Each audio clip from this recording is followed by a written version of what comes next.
Having migraine. Okay, migraine എന്ന് പറയുമ്പോൾ നിങ്ങൾ ഈ റീൽസ് കാണുന്ന പോലെ പെട്ടെന്ന് ലൈക്ക് ഭയങ്കരമായിട്ട് തലവേദന എടുക്കുക, ദേഷ്യപ്പെടുക, അങ്ങനെയൊന്നും അല്ല കേട്ടോ.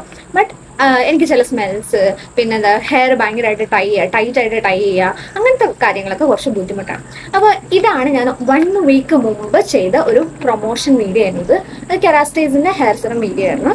ആൻഡ് ഈ ഹെയർ സിറം എന്ന് പറയുന്നത് എനിക്കൊരു PR, ലൈക്ക് എനിക്കൊരു പ്രൊമോഷൻ എന്നുള്ള രീതിയിൽ കിട്ടിയ സാധനമാണ്. അപ്പോൾ ഇത് അത്യാവശ്യം ബ്രാൻഡഡ് ആണ്, സംഭവം നല്ല യൂസ്ഫുൾ ആണ്, ഈവൻ ഒരുപാട് യൂസ്ഫുൾ ആയിട്ടുള്ള കണ്ടന്റ്സ് ഉള്ള സാധനം തന്നെയാണ് ഇത്. അപ്പോൾ എന്നോട് ഒരുപാട് പേര് ചോദിച്ചിട്ടുണ്ട്. അത് എനിക്ക് കിട്ടിയ സമയത്ത് ഇട്ട ഒരു വീഡിയോ ആണ്. ഇതെന്ന് പറയുന്നത് ഞാൻ വീക്ക് യൂസ് ചെയ്തു. ഇത് നോക്കിയാൽ മനസ്സിലാവും. ഇത് മൊത്തത്തിൽ ഈ ക്രിയേറ്റേഴ്സ് കാണിക്കുന്ന പോലെ ഫുള്ളൊന്നും യൂസ് ചെയ്തേക്കല്ല, ഒരു വീക്ക് യൂസ് ചെയ്തതിന്റെ കുറവ് ഇതിൽ കാണാൻ പറ്റുന്നുണ്ട് കണ്ടോ. ഇത്രത്തോളം ഞാൻ എന്തോ യൂസ് ചെയ്തിട്ടുണ്ട്. ആൻഡ് എൻ്റെ ഒരു റിവ്യൂ പ്രകാരം ഇതെന്ന് പറയുന്നത് ഫോർ മീ സ്മെൽ വൈസ് ആദ്യം ചെറിയൊരു ബുദ്ധിമുട്ടുണ്ടാക്കിയിരുന്നു. And because I'm having migraine.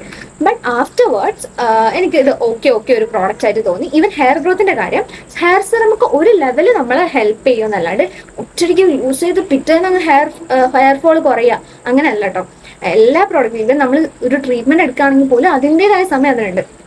And ഇത് യൂസ് ചെയ്യുമ്പോൾ ഒരു കണ്ടിന്യൂസ് ആയിട്ട് യൂസ് ചെയ്തിട്ടുണ്ടെങ്കിൽ അത്യാവശ്യം ചേഞ്ചസ് ഒക്കെ വരുന്ന ഒരു ഹെയർ സിറം തന്നെയാണിത്. ബട്ട് ഇതിൻ്റെ മറ്റൊരു സൈഡ് നോക്കിയിട്ടുണ്ടെങ്കിൽ ഇത് കുറച്ച് പ്രൈസിയാണ്. അല്ലാണ്ടെന്നുള്ള കേസിൽ ഇത് ഒരു ബെസ്റ്റ് പ്രോഡക്റ്റ് ആണ്. എനിക്ക് 2-3 ലൈക്ക് കമൻസ് വന്നു. എനിക്ക് ആക്ച്വലി 2-3 കമൻസ് വന്നിട്ടുണ്ട് ഇതിനെ പറ്റിയിട്ട്.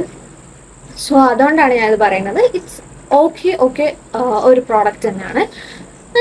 Actually I like it. ഇപ്പം നൗ ഡേയ്സ് ഞാൻ ഇത് യൂസ് ചെയ്യുന്ന ഒരു പ്രോഡക്റ്റ് ആണ്. ഞാൻ